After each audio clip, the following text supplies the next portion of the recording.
நக்கு செத்த பையல மூஞ்சி மோரையும் வரும் மூஞ்சி மோரையும் பண்ணி பருவலா.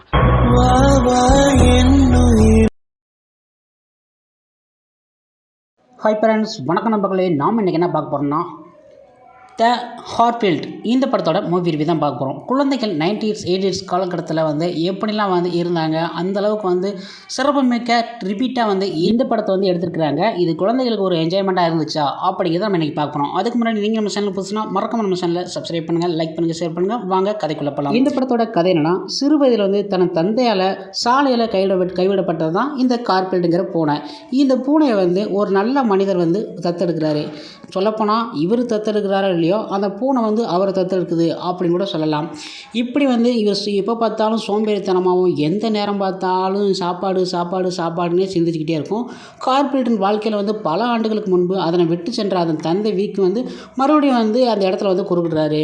கூடவே விக்கின் பழைய பாட்டனான ஜீன்ஸ் என்ற பெண் பூனையும் ஒரு பெரிய சிக்கல் மாட்டிக்கிறது.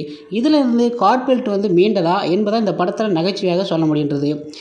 இந்த படத்தில் குறிப்பிடத்தக்க அம்சம் கார்பெல்ட் கதாபாத்திரத்தில் அசல் தன்மையை எந்த விதத்தில் மாறாமல் அப்படியே மீண்டு கொண்டு வந்திருக்காங்க.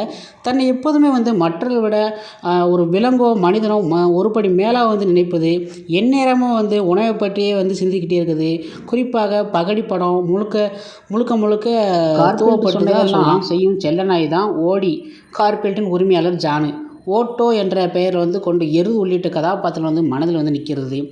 அதே போல் கார்பெல்ட்டுக்கு அதன் தந்தைக்கும் இடையிலான எமோஷனல் காட்சியில் ஹாலிவுட் அனிமேஷன் படங்களுக்குரிய நேர்த்தி அமைப்பை சிறப்பாக அமைச்சிக்கிறாங்க.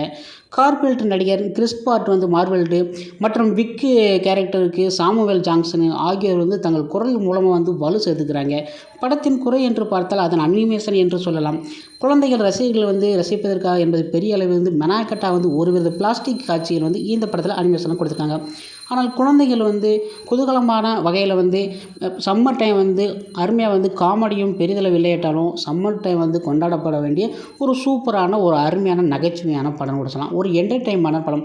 இது வரைக்கும் குழந்தைகள் பார்க்காட்டாலும் இந்த படத்தை பார்த்து சிரிப்பாங்க. அந்தளவுக்கு ரிப்பீட்டாக கூட பார்ப்பாங்க. அந்தளவுக்கு அருமையாக குரல் வளமும் காமெடி வளமும் அந்தளவுக்கு சூப்பராக கொடுத்துருக்காங்க.